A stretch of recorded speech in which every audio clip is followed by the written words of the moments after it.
This evening we are hosting an open conversation. Our open conversation series hosts discussions on emerging topics and also topics that are related to our mission and goals. And so tonight, the African American Cultural Center is a good example of how we want to foster creativity and culture and support and facilitate discussions with our community residents and our artists so that we can bring their visions in any way forward here in the city of Long Beach. The African American community in Long Beach has produced so much culture and so much art in its history here in Long Beach, and so I'm excited to see a center that celebrates the history and acknowledge all the contributions of our Black community here in Long Beach.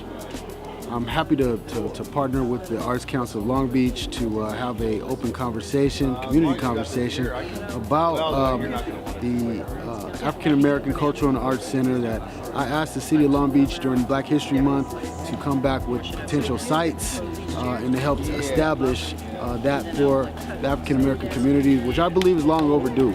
A space where we can celebrate arts, where we can celebrate culture, heritage, as many other groups, ethnic groups in our city actually already have museums and spaces like that.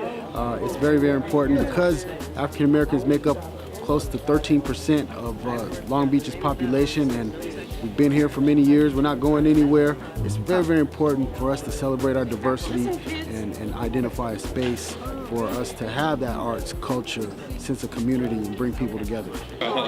What we hope to accomplish this evening is just to get the community input. This is going to be highly community driven, and we want to hear what our community, our Long Beach community, wants to see in their cultural center.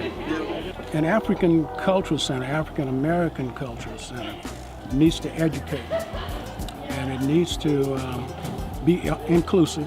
It should include everyone. African people have been robbed of their history, their identity, their reality, and it reflects in behavior. So a cultural center needs to teach. It needs to show the past so that the future could be clear.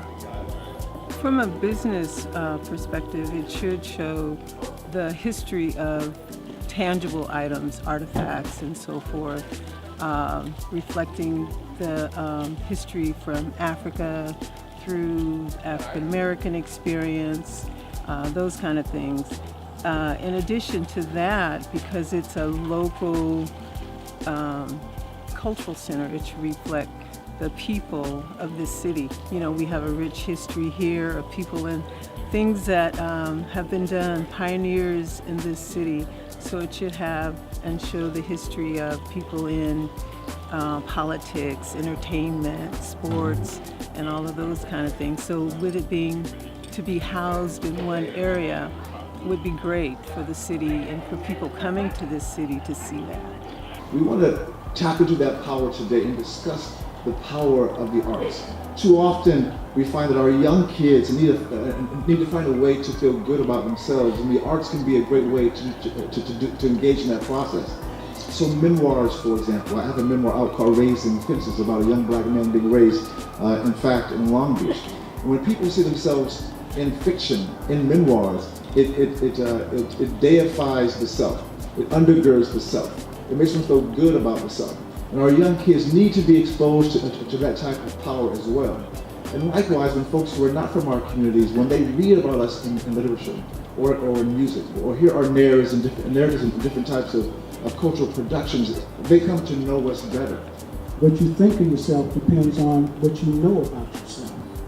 And what you know about yourself depends on what you've been told. Culture has to do with how people live their lives, you know, through their music, through their art, the food that they eat. All of these different things have to do with the culture. So by bringing the arts and culture to the forefront, it allows us to understand each other through those different things. I want this to be unlimited and limitless, right? I want this, and I don't want to settle for anything just to settle. I want this to be something that is a shared vision, but something that the entire city of Long Beach, the entire African American community can be proud of. So get involved, contact my office, get on the mailing list, and we'll keep you in the loop on how this issue is progressing.